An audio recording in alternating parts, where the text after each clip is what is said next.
With the completion of the writing the code for the crowdfunding smart contract, the next step is the deployment, compilation and the deployment part. So in order to do that, so what we need is we need the at the root of this file directory we can create the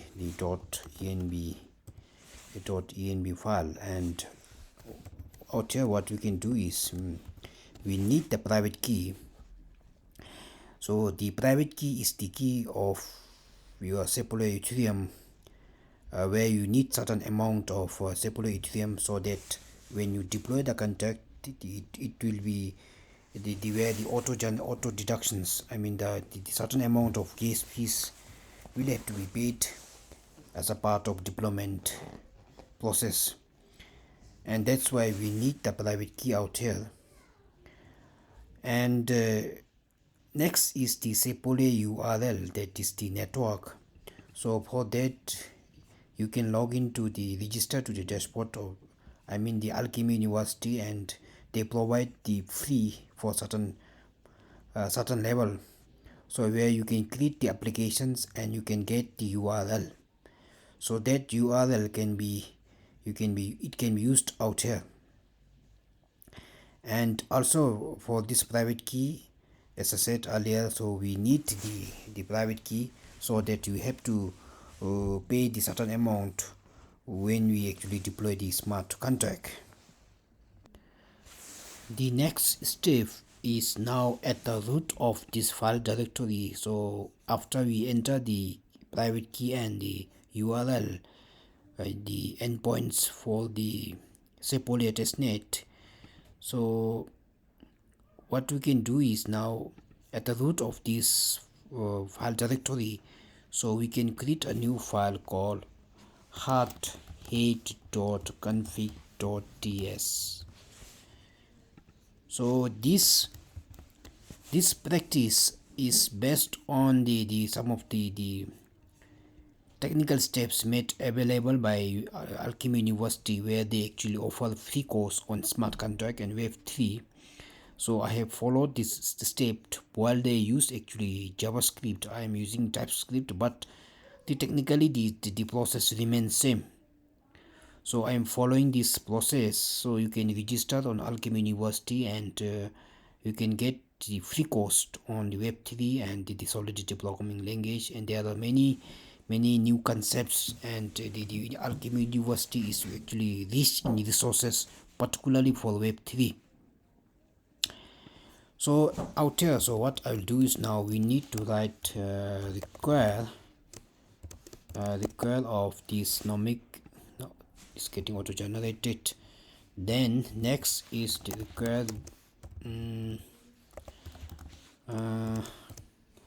.env.config, then module.exports Solidity version is of 0.8.27, because this need to be same as the version that we actually use, Solidity 0.8.27.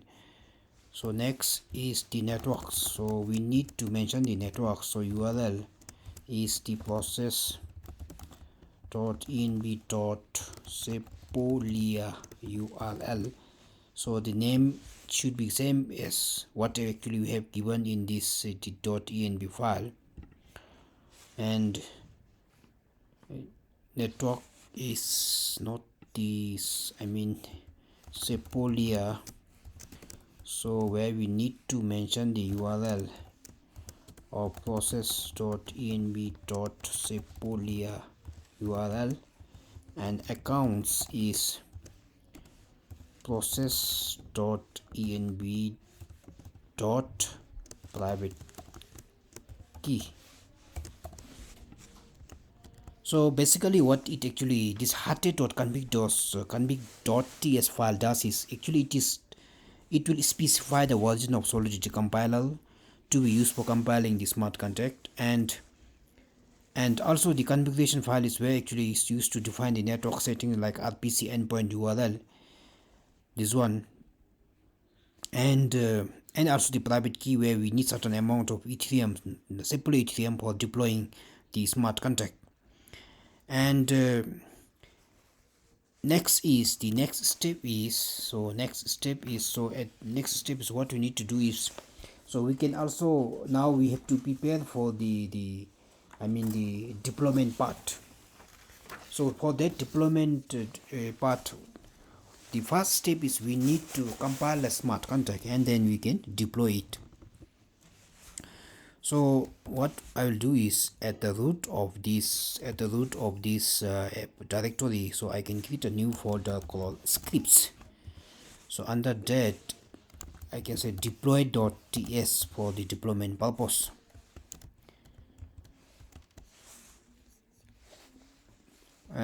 But before I go ahead with the deploy.ts, out here, the role of this Hardhat waffle is mainly for the testing smart contract and making it actually easy to write and test the smart contract.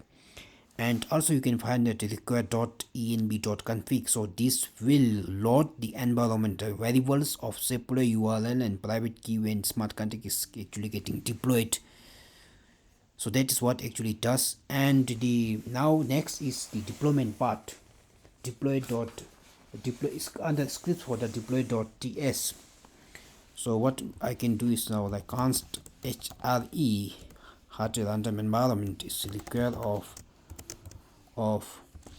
Hardhat. Then next is now async function main. Then we need to execute that, we need to call that function. So now what I'll do is now const crowdfunding, that's the smart contract name that we've given, is await of hre dot ethers dot get contract factory of this crowdfunding. Then next is const crowdfunding is equal to await crowdfunding dot deploy. So first I'll write the code, and then I'll explain each and every line. Then after the preparing the deployment process, then we need to deploy crowdfunding dot deployed, await crowdfunding dot deployed. And after the deployment process, then we need to console dot log. So let's say the crowdfunding smart contract has been deployed to, and let's say this is where this crowdfunding address will be displayed, crowdfunding dot address. And then so now if it is successful, then so let's exit it, process dot exit. And if it is error, if there is error, so let's also display that console dot error of error, and then let's exit it. So this now what this actually does is the const hre require Hardhat, where this line actually imports Hardhat runtime environment, where actually this hre produces I would say, like, it provides access to various Hardhat tools like interacting with the contract, compiling code, and running any kind of tasks, and as well as managing the networks. So this hre is now it's actually an object that exposes all the necessary functions and configurations for interacting with the Hardhat environment. And whereas this hre.ethers is actually an abstraction that allows you to interact with the Ethereum network and smart contracts through this Ethers.js. And next is now const cloud funding is equal to, the await HRV ethers dot get contract factory cloud funding. So what it does is actually this retrieves the contract factory for the cloud funding, and whereas where this contract factory is also an abstraction that is actually used to deploy the contracts. And this string which is under string, this actually refers to the context names as defined in the Solidity is smart contract. And now what this does is await cloud funding dot deployed. So await cloud funding dot deployed, await cloud funding dot not deployed, await cloud funding dot deploy is this line. I would say this commands the deployment of smart contract to the network. So when this line of code is being called, it sends the contract creations transaction to the Ethereum networks, and that's when in return it returns the contract instance of this cloud funding object. And this one it actually awaits till the completion of the smart contract deployment. And so once the transaction has been mined, in the sense that when the smart contract is being deployed, is similar to the execution of transaction, because you have to pay certain amount of gas fees as charges for deploying to the Ethereum network. And after the transaction, after the smart contract of cloud funding has been deployed, while this PPS towards the deployment and while deployment process is completed out here, so then it actually this line of code is now it's going to give us the smart contract address. It's going to give us the smart contract address. So out here I have prepared some kind of pictorial representation of how actually smart contract deployment process takes place. So now what I will do is now the first technical step is npx hardhat compile. So we need to run this line of command mainly to where we can get the bytecode and ABI. So Hardhat will compile the Solidity code into bytecode and ABI using Solidity compiler. Then the compiled context files will be stored in the artifacts.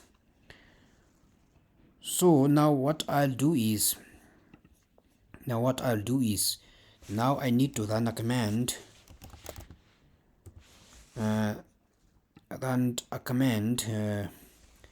about first where we need to compile the smart contract. So npx hardhat compile. So this command will do, this will generate the ABI and the bytecode which is actually necessary for the deployment purpose. So let's run it. So it compiled one Solidity file. So that means what it will do, what it has done is now it actually generate the artifacts, and where we can see the crowdfunding.json ABI, which is the application binary interface, and followed by the bytecode. These are must for when deployment of smart contract to the Ethereum blockchain. So while the first step is done, which I've actually npx hardhat compile, where we actually compile and where we got the bytecode and ABI. So next is now, after this step is over, next is now we need to deploy it.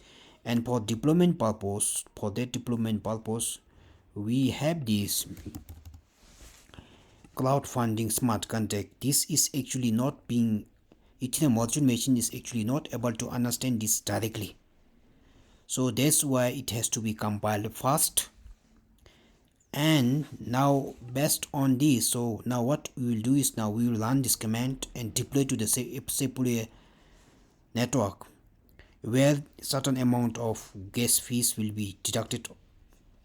So now what I'll do is let's run a command npx hardhat run scripts representing to this I mean the to this scripts folder out here. So npx hardhat run scripts deployed.ts file, then network. So we can even run like localhost if you're using the localhost, but since I'm using Sepolia, so I'm going to use this type of Sepolia. So if this command is going to give us the smart contract edges based on this. So now this line of code will be executed, and we are going to get this message. So let's run it. npx hardware to run script 7 to the folder, and inside that there's deploy.ts file, this one, and network is on Sepolia. So let's press enter it. I mean, let's save this first, and let's press okay, let's press enter. So I'm expecting to get the smart contract edges, which is actually must for when we actually start interacting with the front end UI libraries, where we can call that the functions. Now you can see that now the crowdfunding smart contract has been deployed to this. Now we are getting this edges, smart contract edges. So we can copy this one and we can keep out here. So later on when we interact with the front end UI libraries, so we need it. So the crowdfunding smart contract has been deployed to these edges. Now let's see if this is actually really exist in the Sepolia testnet or not. So let's go to Sepolia testnet. Now we can search the smart contract edges that was, now we can see out here. So let's wait for a while. So you can see that contract now 0 Ethereum. Yes, this smart contract has no, and out here you can see only the bytecode and the other details. But for that purpose, if you want to get the smart contract details, we need to verify and publish, but that I'll not do. So that is up to the viewers. So what I want to say is that now the smart contract is out here. You can see the detailed transactions, contract creation. So let's click on transaction hash. So you can see transaction hash is there. The status is success. That means it was deployed successfully. And also you can see that the 768, you can see that the who actually deploy it. So that this is the one who actually deployed the smart contract. And also you can see the transaction fee is 0.009 Ethereum. So that brings to the part of smart contract, that brings to the end of the smart contract, where now at the beginning we actually wrote this crowdfunding smart contract, then we explain it. After that we actually compiled using the help of Hardhat and also the Sepolia. After the smart contract has been compiled by having the separate, I mean the artifacts folder, which has the application binary interface API and the bytecode, machine readable code. So after that, then we actually deploy it, and after the smart contract has been deployed, so this is what we are actually got. The smart crowdfunding smart contract has been deployed to, so we are given this smart contract address. So in the Web3 there are two type of accounts. One is the normal that we actually get where we actually have the private key, and the second is for the smart contract itself. So going ahead, so what I said earlier is now going ahead. So this smart contract address and the the JSON, the ABI, and this bytecode will be used as when we actually start interacting with the front-end UI libraries. Should there be any changes, so while you can still redeploy it, but that's not a bad practice. But the main intent of this tutorial is mainly to show how actually full stack DeFi applications are being built in Web3, how Solidity works, how that smart contract is being deployed, and how the next part is how the front-end UI libraries are going to interact. And that is what I'm going to demonstrate it in the coming chapters.